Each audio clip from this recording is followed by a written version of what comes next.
Miss, how are you? I sure miss seeing you. I know that all of our days look a little bit different than they used to, and that we're finding our own special way of dealing with that. I like to think of those as sort of our superhero powers in dealing with those days. So we are going to make superhero paper dolls this week. I got this idea when I was looking at this particular artist, Philippe Rice, and she is an artist and an illustrator, and she creates these darling little people that she creates by sewing, but also by illustrating. And I thought we would make them out of paper. Each of Philippe's faces are a little bit different. They have on loads of cute hats. They have all sorts of accessories.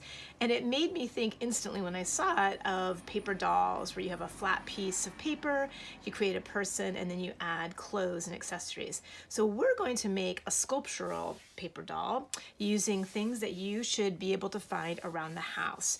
These are the items that you'll need.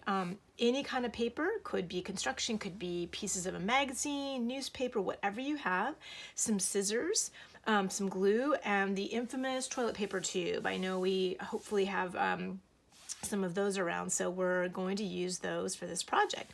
I'm going to go over this really quickly, this slideshow, and then I'm going to demonstrate how to do it, but then you can refer back to these slides when you create your own. So you're folding your piece of paper in half, and then you're drawing your person, but only half of it. So you can see it in this illustration, but it also looks like this. So I've folded this piece of paper in half, and then I've drawn half of my person. Once I've done that, I'm going to cut it out while it's still folded. So I have my fold on this side, and I'm cutting it out so that when I open it, I have my whole person and it's symmetrical. That allows us to have one side of our person the same size as the other side of the person, sort of like when you're cutting out a paper heart. The next step is accessories. And again, you are using whatever you have around. If you have some feathers, great. If you have some pebbles, if you have googly eyes, if scraps of paper, whatever you have that you can scavenger hunt in your house for, this would be a great way to add details to your person, to your superhero. You're going to glue those on. You can either draw the face, you could collage the face, you could googly eye the face, whatever you think. Everyone's is going to look different. That's what makes it your superhero. And then you're going to add those on with glue.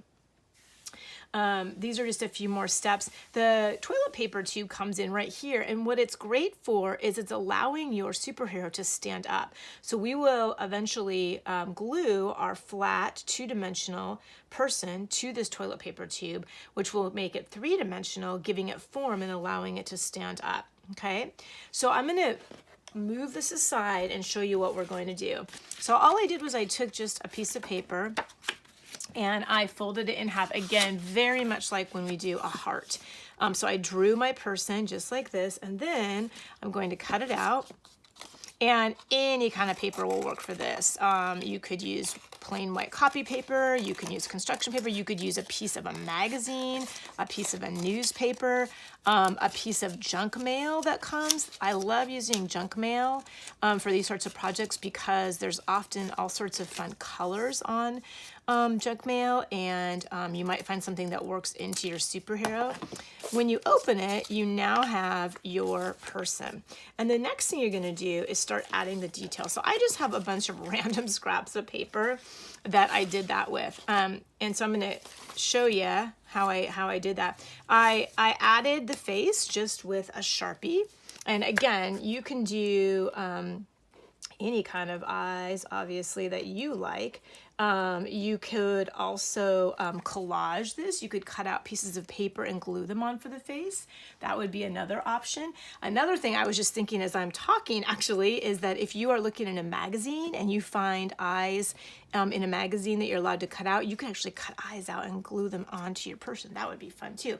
And then I just tried to think about what I would want to have on if I were a superhero. What are my superhero clothes so that I can have my superhero power? So I gave myself a crown, I did some hair, and the hair is a really fun trick that's very simple, where you just cut a super thin piece of paper, and then any pencil or pen becomes like a curling iron. You just wrap it around, and the paper holds the curl when you take it out. So you can make as much curl as you want. I'm going to do that one more time because I want you to see that you can make a really curly. I just accidentally pulled the pencil through the wrong way. So I'm going to slide this off like that, and then it holds the curl. And you can make a curly Q as curly as you want. You could do a bunch of it. I decided to give myself a belt with like a fancy belt buckle. I was thinking maybe there's something fun on that. And then, of course, a superhero has to have some sort of cape. Once you've done all of your details on your two-dimensional person, you're ready to make it 3D. So I actually have a paper towel tube, so I need to cut that in half. It really needs to be more the length of toilet paper. And then all you're gonna do is you're gonna glue that on. And if you need to shorten it, the toilet paper tube, you can of course do that.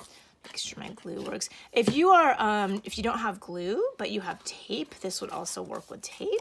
So it ends up looking like this. And what this allows you to do is stand it up like that. I'm gonna show it to you like that so you can see it that angle and like that angle. And so what I thought would be fun, because we have so many of these tubes, to make either a family of superheroes, a village of superheroes. I think it's really endless what you could do with your superhero people. And again, refer back to Philippe Rice and some of her masterpieces, because she does a really nice job of using facial expressions to create sort of personalities in each of her people. I really hope you enjoy doing these. I can't wait to see them. I know they're all going to be unique and different and wonderful. I'll talk to you soon. Thanks. Bye.